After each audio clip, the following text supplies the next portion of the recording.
tenho visto falar que a classe média aqui é quase um problema. Palavras até do nosso próprio presidente. Falar que a do classe, Lula? que a classe média, que O o cara Lula vira fala, classe não dá pra levar média, a já sério. não quer mais votar na gente, que começa a pensar isso é um problema. Não dá para levar a sério o que o Lula fala, né? E se a gente comparar o Lula 1, 2 e 3, é cada vez pior, né? Recentemente alguém falou que quando o Lula fala, o mundo inteiro presta atenção e cala fundo no coração. Palhaçada. O Brasil, infelizmente, geopoliticamente, não tem relevância nenhuma. Zero. Apesar de participar do baile, né? Ele tá na festa, né? Ele tá na festa. Isso mesmo, ele tá na festa.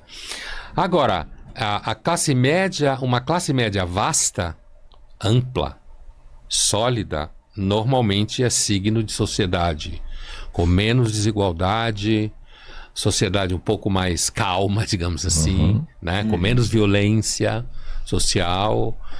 E então dá para dizer que sim, a classe média é normalmente o signo de que aquela sociedade X, é o caso da Europa, que eu estava descrevendo, Europa Ocidental. É o caso dos Estados Unidos, não com o estado de bem-estar social, mas uma riqueza bestial. Né? Um modo... Veja, você não vê americano tentando entrar em nenhum país da América Latina ilegalmente. Só vê o contrário. Apesar de um monte de gente ficar falando mal dos Estados Unidos, né? Agora, esse fato específico aqui, que é muito comum, muita gente, inclusive intelectuais, falarem mal da classe média, é porque muitas vezes a classe média não vota neles, certo? E aí começa a se falar mal da classe média, sempre numa lógica de tentar jogar a população pobre contra a classe média. Porque os ricos sempre estão bem de vida. Tanto que você tem muita gente rica no Brasil que financia a gente da esquerda. Não vou citar nenhum nome aqui, mas financia. Dos dois lados, né? O rico é financiado, é o que você falou. O rico, ele nunca tá com um problema. Não, ele tá acima. Ele tá acima. Tanto é que, ao contrário do que o Marx falou, são os muito ricos que são cosmopolitas.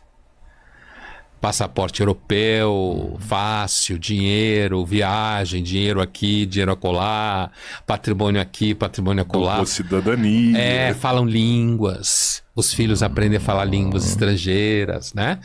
E, então, portanto, como eu estava dizendo, aqui no Brasil você tem toda uma gama de grupos muito milionários que financiam pesadamente a esquerda na cultura, na arte.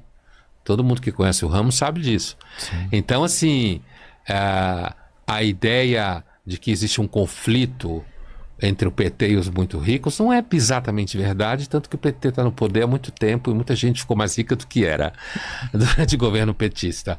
O ódio mesmo à classe média é porque a classe média, ela normalmente vota pensando em que regime ou que candidato ou candidatos podem fazer com que a vida dele ou dela seja menos ruim. Que ele consiga... Porque a classe média, coitada, ainda mais no Brasil, que é frágil, hoje a classe média amanhã pode não ser, né? Sim. Né? Principalmente quando tem inflação, quando tudo fica caro, né? Então, quando aumenta o imposto, cai em cima dela, por exemplo, né? Então, assim, normalmente quando se fala taxar ricos no Brasil, é taxar classe média alta. Exato. Não é aqueles que estão lá no topo do mundo. Então... E como há algum tempo tem surgido